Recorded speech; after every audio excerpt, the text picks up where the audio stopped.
Kuruttap. Son ısık. Dağın qarağıda. Qanday ekan, yaxshi? Ovoz tiyib ko'rmizchi?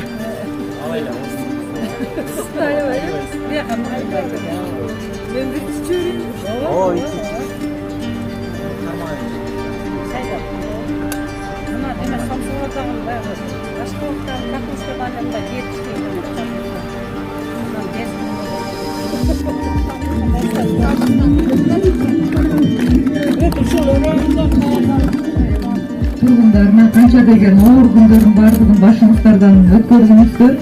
Ошондуктан бардыгыңыздарга бекем денсаулык каалап, аманчылыкты тилейбиз.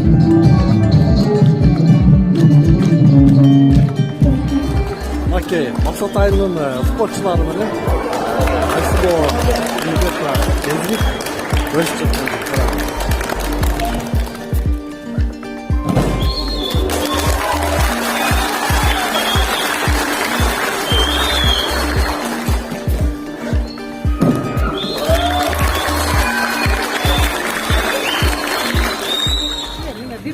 Bizim Atay Nasyonalniy günümüz var. Kuruttap deb içi olar. Leylek rayonuna kirip жатқан учурубуз. Өзүм ушул жерден Leylek районунан азамат кыш келипсиңер. Биздин leylekтерибизге мамам болсун.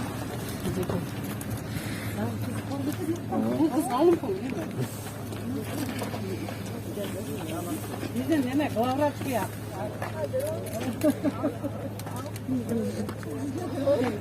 Аяшынан бар, неме қойылған тұр. Жоғылтып, демемізді алып келсін. Анан берге бір сүрөткө жақшы болып, лейлекке түшейік тағы.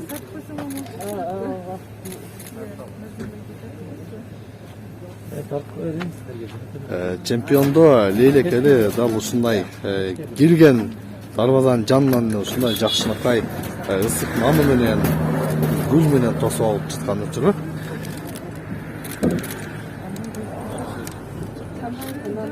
Bakkan olmazsa kelgende qanday сезим qanday bo'ladi?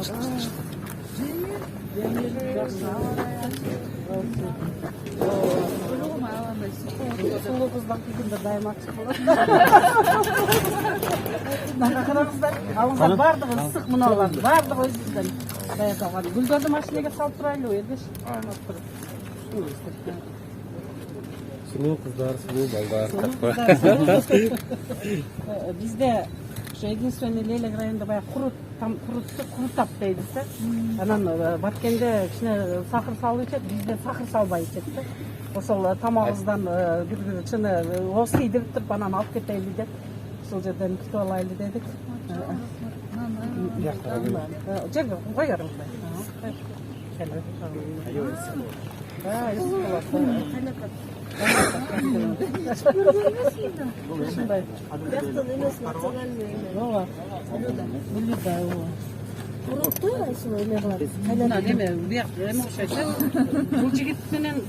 Nurdin. Bak kuruttap. Son ısık. Dağın qarağıda. Qanday ekan, yaxshi? Ovoz tiyib ko'rmizchi?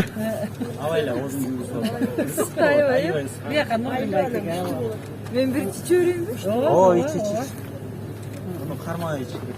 Çaydan. Buna demek Samsunlardan bayağı aşkılıktan, kartoşkadan lemda diyetişneyi tamaklar biz var. Anan bez bunu o da koydu.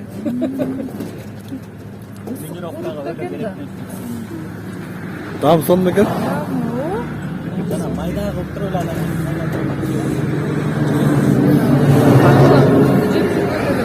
Daha mümkün bolğon ısıktan aldım. Toğmaydın daha mı menetkeni? Aşağıda ışık kaldı. Olmay.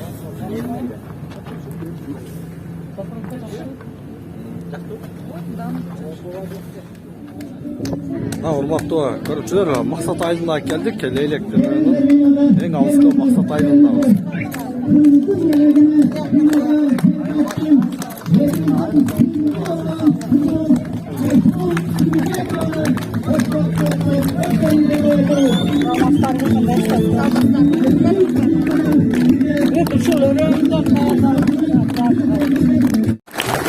Sağ армысыздарбы, урматтуу бүгүнкү жолугушуунун катышуучулары, урматтуу коноктор, урматтуу бөбөктөр, бүгүн биздин районубузда өзгөчө күн, өзгөчө майрам болуп атат. Себеби бүгүн Кыргыз Республикасынын эмгек сиңирген спортчусу, Азиянын 4 жолку чемпиону, Кыргыз дүйнөнүн 2 жолку чемпиону, сүйүктүү кызыбыз Айсулуу Тыныбековна бүгүн Лейлек районунда. Биздин Лейлек районубузга куш келипсиз. Бүгүн ушундай бир жакшынакай иш-чарада мына биздин ошол жалпы районубуздун элдери, тургундары өзгөчө мына Максат айылынын бүгүнкү биздин мына жаш бөбөктөрү сизди кубануу менен жакшынакай шаңды колчалуулар менен тосуп алып жатат. Себеби мына Айсулуу эжекебиз ушундай бир чоң ийгиликке, чоң жетишкендикке, Кыргыз мамлекетин дүйнө жүзүнө таанытууда, өзгөчө ушул ийгиликтерди жаратууда тынымсыз ушундай бир аракетинин, мээнетинин негизинде жетишип, бүгүн бизди ушундай бир сыймыктануу менен, сүйүнүч менен ушул Айсулуу эжекебизди бүгүн кабыл алып отурабыз. Биз ушул Лейлек району өзгөчө биз классикалык күрөш, лейлек күрөшү менен биз алектенебиз. Негизинен бүгүнкү күндө калган спорттун түрлөрүнө дагы өзгөчө басым жасалып келип жатат. Бүгүн ушул мен ойлоймун, мына ал жерде биз ушул чекеден биздин спортчу кыздарыбыз, спортчу жигиттерибиз турат буюрса. Анан ушул бүгүн биздин районубузга келип, ушул өзгөчө жакшы сезимдер менен, жакшы бир ийгиликтерибизди көрүп туруп, ушул жакшы кубанч менен кетесиз деген ойдобуз. Биздин Лейлек жергебизге дагы бир жолу куш келипсиз. Азыркы сөздүн кезегине мен ушул дүйнөнүн чемпиону, ушул биздин эң бир сүйүктүү кызыбыз, Кыргызстанды дүйнө жүзүнө тааныткан Айсулуу Тыныбекова Болотовнага беремин. Чоң рахмат, абдан кубанычтамын. Ушундай жылуу тосуп алганыңыздарга чоң рахмат, ыраазымын. Кайда жүргөн ушу жалпы кыргызстандыктар мени ар дайым жакшы, жылуу тосуп алат. Ошондуктан мен Кыргыздын кызы болгонума абдан сыймыктанам, жана бактылуумун. Кайсыл өлкөгө барбайын, дүйнө жүзүндө Кыргызстандын желегин көтөрүп, ошонун аркасындагы ушул сиздердин сүйүүңөр менен, колдооңуздар менен мен дагы бүгүнкү күндө ушул күнгө чейин кылып келаткан мээнетибиз, ийгиликтерибиз ушул жалпы кыргызстандыктардын аркасы менен келе жатат. Дагы бир жолу сиздер менен көрүшкөнүмө ушул Максат айылынын тургундары, окуучулар, агайлар, эжелер баарыңыздарга терең ыраазычылык билдирем. Аябагандай кубанып жатам. Ошондой эле бүгүнкү биздин келген максатыбыздын бир себеби, мен дагы силерге окшоп айыл жергесинде эле окуп, силерге окшоп ушундай кичинекей эле мектепте окуган болчумун. Ошондуктан силерге дагы мен ийгиликтердин сырлары менен бөлүшкүм келди. Мен ойлойм, ушул ийгилик сырларым деле андай деле сырдуу деле эмес. Ошондуктан мен дагы канчалык эмгектенип, канчалык жакшы окуп, жакшы билим алсам, спорт менен билимди чогуу алып кетсең, сөзсүз түрдө дүйнө жүзүн багындырасың деген ийгиликтерди жараткан катары, спортчу катары мен бүгүнкү күндө ушу чоң сапарыбызды эң биринчи биз ушул Баткен областынын Лейлек районунун Максат айылынан баштайлы деп ниет койгонбуз. Мен ойлойм, буюрса ушул биздин келечек ушу силердин колуңарда, биздин келечектеги жаштарсыздар. Ошондуктан ушундай убакытты кепке кетирбестен жакшы билим алып, талыкпай эмгек кылып, буюрса ушул силерден дагы чыгыш керек. Мен ишенем, буюрса жакшы деген, мыкты деген спортчулар да чыгат.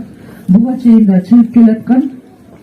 Мен ийгиликке жеткенден кийин айылда чоңоюп, сөзсүз түрдө спорттон болбосо дагы башка тармактардан дагы кыргыздар чыгыш керек. Кыргыздар чыгарына мен албетте ишенем. ошондуктан канча деген айылда мен менен бирге окуган кыздар болгон, балдар болгон. Мен да силерге окшоп 1-класстан 10-класска чейин айылда окуган болчумун, Калыбулбай уулу атындагы орто мектебинде. Анан силерге айтарым, бардык окуучулар менен окшош болбошуңар керек, айырмаланып турушуңар керек. Эгер алдыңарда максат болуп, же болбосо кыялыңар бар болсо, сөзсүз түрдө айырмаланыш керек. Элден айырмаланыш керек, окуучулардан айырмаланыш керек, досторуңардан айырмаланыш керек. Кылып жаткан, окуп жаткан канчалык билимге басым жасасаңар, спортто деле бул мээ керек, мээни иштетиш керек, акыл эс керек. Ошондуктан күч менен эле бизде өзүбүздө сөз бар, билими күчтүү бирди жыгат, билими күчтүү миңди жыгат. Ошондуктан ар бир жакта эле билим керек. Ошондуктан мен сиздерге айтарым, ушу жакшы билимге көңүл буруп, жалпы ушул жактагы ата-энелерге дагы айрыкча кайрылып кетерим. Балдарыңыздарга ушунчалык колдоо көрсөткүлө. Мен дагы ата-энем өздөрү жете албаган, өздөрүндө кыялында калган кыялдарын мен аркылуу орундатып жатат десем болот. Анткени мага болгон шарттарын түзүп берди. Кыздарды айрыкча күрөшпөйт деген дагы сөздөр болгон болчу, бирок ага карабастан үйдөгү бул колдоо аябагандай маанилүү. Ошондуктан баарыңыздарды, балдарыңыздарга жакшы тарбия берип, жакшы колдоо көрсөтүп, жакшы ишенич берип, силер дагы ишенсеңер, сөзсүз түрдө балдарыңыз дагы ийгиликтерге жаратат буюрса. Биз болсо мен толугу менен ишенем. Айылдан чыккандан кийин сөзсүз түрдө айылдан мыкты инсандар чыгып, ушу биздин өзүбүздүн мамлекетке жакшы салымыбызды кошушубуз керек. Бүгүнкү күндө мен спортчу катары өзүмдүн салымымды кошуп жатам деп ойлойм. Ошондуктан баарыңыздарга ийгилик каалайм. Баарыңыздарды чоң спортто дагы сиздерди күтөм. Чоң рахмат атайын келип, бүгүнкү күндө биз өтүп жатканыбызга чоң рахмат. Макей, Максат айылынын спортчулары менен кайсылуу университетке келип өсүп жатканын караңыз.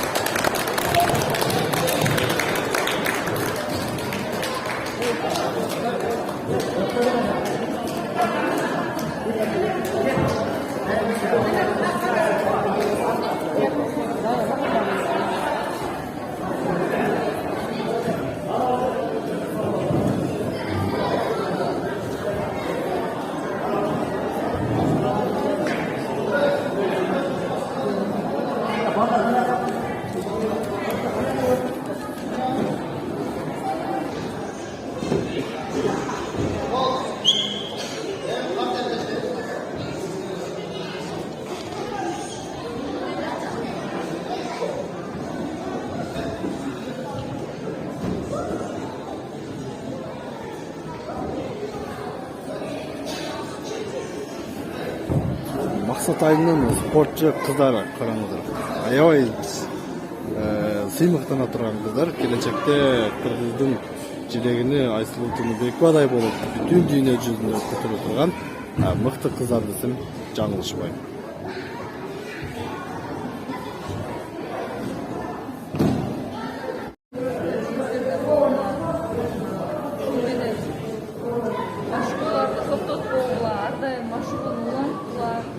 Өзүңөрдүн алдыңарга максат коюп, кыялдангыла, көп кыялдангыла, жаштын тилегин берет. Ошондуктан тилегиңизге сурангыла, ар дайым алдыга жакшы максаттарды коюгула. Силер дагы күрөшөсүңөр, буюрса эң эле жаманы менде болсун. Ошондуктан силер азыр мүмкүнчүлүк жакшы экен, мындай дагы бизде мата болгон экен. Ошондуктан жакшы залдар бар экен, ар дайым өздө машыгууларды калтырбай, жакшы машыгуула агайыңардын тилин угуп, жакшынака агайыңыздар бар экен, агайыңардын ар дайым берген тапшырмаларын силерге калтырып унутпай күнөн күнгө кайталап талыкпай эмгек кылгыла ошо талыкпаган эмгектин аркасы менен ийгиликтердин баардыгы жаралып келет. Ошондуктан машыгууну калтырбай, демек сөзсүз түрдө дагы школдо дагы билим алганды унутпагыла, бешке окугула, ар дайым бешке окуп айырмалангыла. Эгер ийгиликтерди жаратабыз десеңер, кыялыңар бар болсо, дүйнө жүзүн кыдырабыз десеңер, анда спорт аркылуу баарыңарда мүмкүнчүлүк бар. Жакшылап кыялданып мээнет кылгыла, агайыңарды укугула, эже агайларды укугула, тапшырмаларын тилин угуп, жакшы билим алып, жакшы окуганга умтулгула. Баарыңарга ийгилик каалайм. Жана ошондой эле эгер кыздар шаарга 8 класста спорт школага кыздар тапшырып окусалар, ал жака тапшырам десеңиздер, келиңиздер, окусаңыздар. 7 класстан кийин спорт школага өтүп, кыздар дагы окуп, балдар дагы тапшырсаңыз, баарыңыздарды күтөбүз. Эгер кандайдыр бир багытка дагы биздин курама командага, кыздардын курама командасына келип калсаңыздар, мен ар дайым баарыңарга жардам бергенге, өзүмдүн акыл масалатымды айтып бергенге ар дайым даярмын. Ошондуктан силерди баарыңарды күтөм. Жакшы машыгып, ишкече бергиле сөз. Урматтуу биздин каналдын көрүүчүлөрү, мынакей азыр Чек Ара облустугу, Чек Ара айылы болгон Аксайга келдик. Айсулуу Тыныбекова мына активдин орун басары жана Аксай өкмөтүнүн башчысы бүтүп алышты.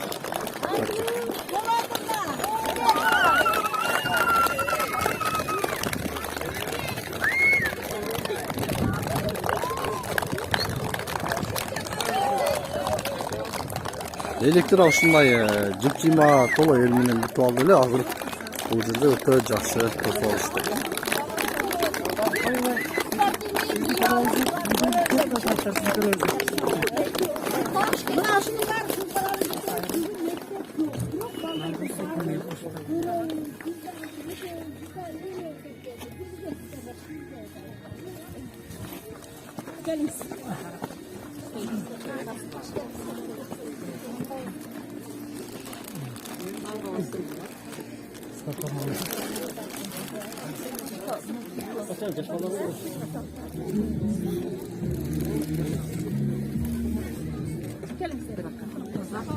Kaç sıradayım kızlar?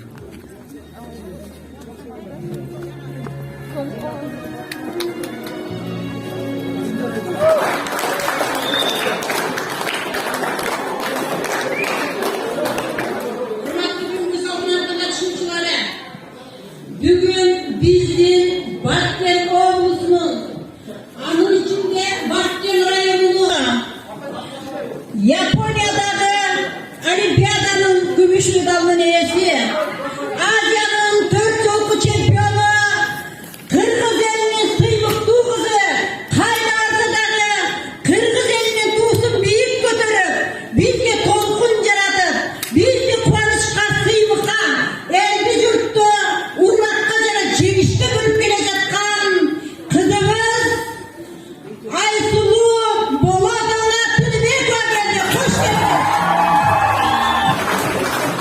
Урматтуу Aysulуу Болотовна, sizdin bizdin жерге ушунчалык ишиңиздин көп экендигине карабай, убакытыңыздын тар экендигине карабай, биздин алыскы жана чек ара аймагы болгон Аксай айылындагы жаш күрөшчүлөрдүн, жаш спорт сүйүүчүлөр менен жолугушууга убакыт арнап келип бергениңиз үчүн Баткен жергесинин элинин атынан, Баткен жергесинин спорт сүйүүчүлөрүнүн атынан телеарачылык менен таазим кылабыз.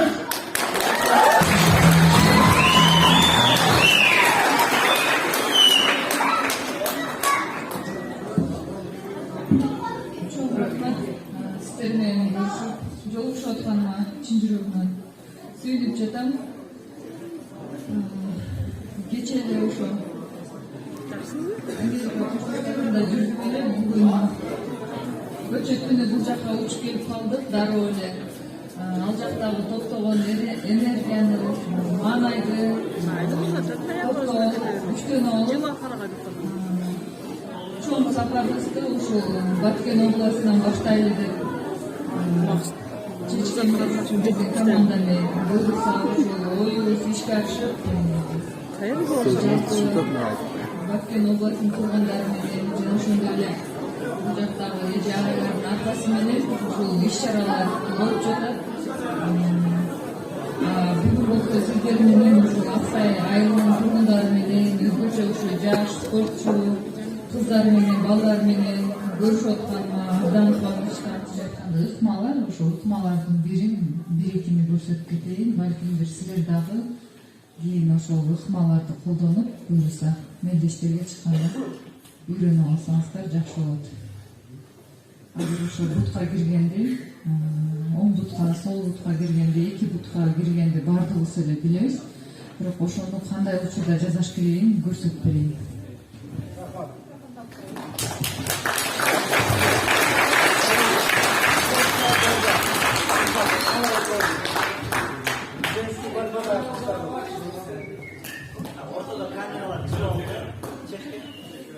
Анда ортада дүйнөнүн чемпиону, Азия оюндарынын 4 жолку чемпиону, Япониядагы Токиодо өткөрүлгөн Олимпиаданын жеңүүчүсү Айсулуу Тыныбекова.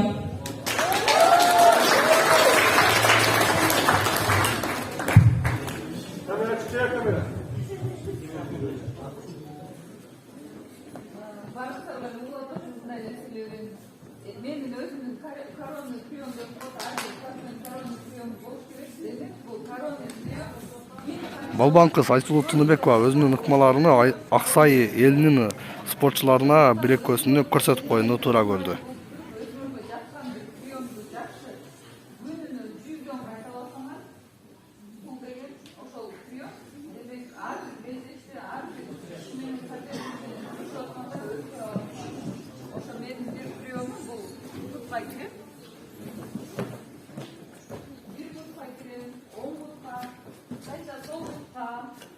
Baş içten, başı sırttan.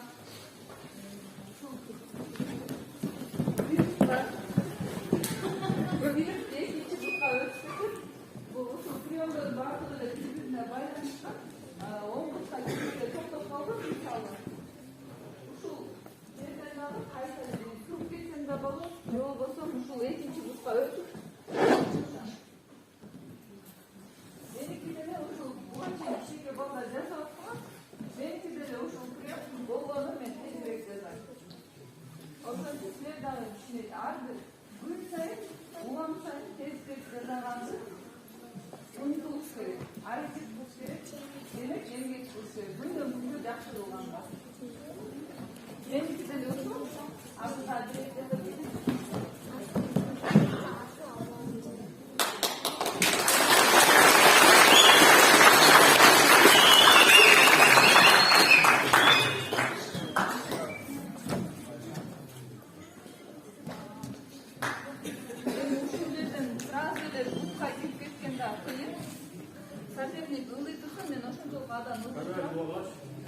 Оң қол менен тигинин сол қол аркылуу дагы мен чересин деп коем прием. Черески периодом бутпайт.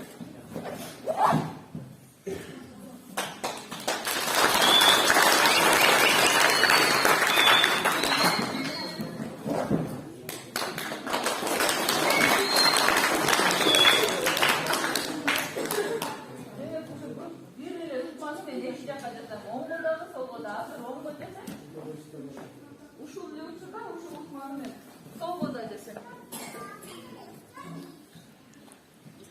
Ошон үчүн агайына бир прием жүргөзсө оң жакка, сөзсүзгө сол жакка да жасаш. Анткени спортчулар бирөөсү оң кол болуп калат, же болбосо сол кол болуп калат. Стойкалары ошого жараша оңго солго өзгөрөт. Эми буттан башкаларды негизи бендештерде кээде жолугуп калат. Бул качерга мельница деп коебуз эми. Боюнча приемдордун баардыгы эле орусча аталат. Кыргызча ушу мельницаны тегирмен деп айтылып калат. Ошол приемду дагы ыкманы да көрсөтөт.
ушуну менен урматтуу биздин Чабарман каналынын көрүүчүлөрү, бул чыгарылышты жыйынтыктайбыз. Алдыдагы болуп жаткан оюндарда Айсулуу Тыныбековага дагы чоң ийгиликтерди каалайбыз. Мындан дагы көп алтын байгелерди алып келип, кыргыз элини дүйнө жүзүнө тааныта беришине тилектешпиз. Көрүшкөнчө аман болуңуздар.